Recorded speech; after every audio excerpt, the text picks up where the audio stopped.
Hi, kindergarten friends. So, we're going to do things a little different today. Today, instead of like a physical book, I'm going to read you a book off of Epic. So, just a reminder, this week we're really investigating and exploring how-to books. You can still read any books you want. You can still read your favorite storytime books and informational books about animals and anything, but we're especially focusing on how-to books. So I'm going to go ahead and click this how-to books assignment that I assigned you. And we're going to read a how-to book together. Wow, look, there are so many how-to books. There's some about how to make crafts. There's a how-to book about how to make towers and castles. Ooh, there's a how-to books on how to pack your lunch, how to speak cat, some more crafts. Ooh, how to make like science things. Ooh, how to make a peanut butter and butter sandwich. Ooh, how to make origami. Oh, so many good choices. So many things to read. So I think I've decided I'm going to read you Make a Pulley System for Rapunzel because I like this because it's a little bit of science, a little bit of storytelling. It has like a good mixture and it looks fun. So it says making a pulley system for Rapunzel. Build your own pulley system to help Rapunzel avoid having her hair pulled. Ooh, over here it has a table of contents. Let's see. Chapter 1, The Story of Rapunzel. Chapter 2, Make a Pulley. Chapter 3, In the Real World, Elevators. Oh, In the Real World, Elevators. Chapter 3, Results. And Chapter 4, How Pulleys Work. The Story of Rapunzel. Chapter 1. A couple wanted food from a witch's garden, so the husband took some food, but the witch caught him. She punished them by taking their new baby. The witch named the child Rapunzel. She locked Rapunzel inside a tall tower. Years later a prince heard music coming from the tower. He looked for a door, but there was none, so he hid and waited. The witch came. She called for Rapunzel to let her hair down. Rapunzel's long hair draped from the tower window. The witch climbed up her hair. Later the prince called to Rapunzel. He climbed up her hair, but the witch found out. She cut Rapunzel's hair. Then she sent the girl away. The prince returned to the tower. He called to Rapunzel. He climbed up with the hair, but it was the witch in the tower instead. The prince leaped from the tower to escape. Oh, that's all. That's all we get to know about the story right now. But you've read other Rapunzel stories, so you kind of know how it goes. Ooh, chapter 2. Make a pulley. Make a pulley.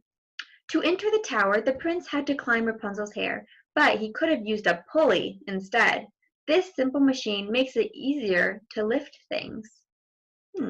You will build a simple pulley for the prince. The design uses household items. An adult should supervise the use of the sharpened pencil. Materials. One tall cylindrical can such as that used for potato chips or tennis balls.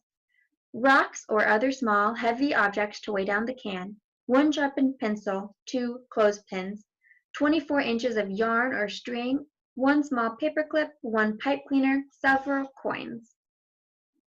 Not too bad. That's not too many things. I think we could do that. Instructions. 1. Pick up the pencil. Gently poke 2 small holes near the top of the paper cup. The holes should be on opposite sides of the cup. 2. Thread the pipe cleaner through both holes. Curve both ends of the pipe cleaner upwards. Twist the 2 ends together. The cup will be your bucket. Tie one end of the yarn to the pipe cleaner. Place the rocks into the tall can. The weight will keep the can from tipping over. 5. Clip the 2 clothespins to the top of the can. They should be about 1 inch apart. Place the pencil across the clothespin.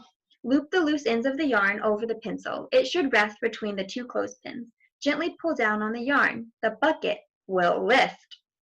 Add a coin to the bucket to make it heavier. Test the pulley. Pull down the yarn. 9. Keep adding coins until the design fails. For example, the can may tip over, the clothespin may snap off, the pencil may fall. Count the number of coins this design can lift without failing. Ooh, that's a good challenge.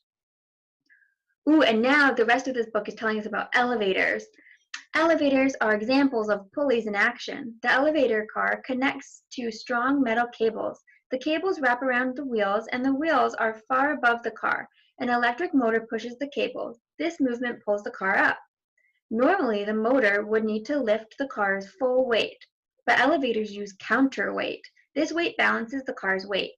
When the elevator goes up, the counterweight goes down. When the elevator lowers, the counterweight rises. The counterweight makes it easier for the motor to lift the car's weight. The motor only needs to lift the difference between the two weights. Results. Pulleys help people lift heavy loads. In this activity, the load was the bucket. You pull down on one end of the yarn. This motion lifted the other end of the yarn. It also lifted the attached bucket. The pulley changed a downward force into an upward one, a gesture designed to improve the pulley. Try some of these ideas. Ooh, some tips. Add more rocks to the can to better hold it in place. Use tape or paper clips to hold the clothespin in place. Replace the pencil with a different cylindrical object. You might use an empty thread spool or a wooden chopstick. Try to make a pulley with different materials. Create a new design. Record the number of coins each design lifts. How pulleys work. Chapter 4. Pulleys are simple machines. They are made of a wheel and a rope. The wheel has a groove in it. The rope loops around the wheel and it lies in the groove. Simple machines change the size or direction of a force. Forces are pushes or pulls. They can change the motion of an object. They can also change its direction. For example, the wind pushing a sailboat is force. Gravity is another force. It pulls objects down to the ground. People lift objects by force. A pulley can make lifting a heavier object easier. It does this by changing the direction of the force. One example is a flagpole. A pulley sits at the top of a flagpole. People pull the rope down on one side of the pole. The pulley's wheel spins. The flag lifts on the other side of the pole. People use a downward force, but the force lifting the flag is an upward one. Pulleys can be found all around. A pull cord wraps around pulleys to rise and lower blinds. Some clothespins use pulleys. Cranes at construction sites also use pulleys. Oh, and now there's just some other things that you could read if you want to like answer some questions and have a quiz. Wow, but this book was so cool because it wasn't just like an information book. It wasn't just nonfiction. It actually taught us how to make something. So now if we wanted to, we could go and actually make this. So thank you for reading with me on how to make a pulley for a Rapunzel.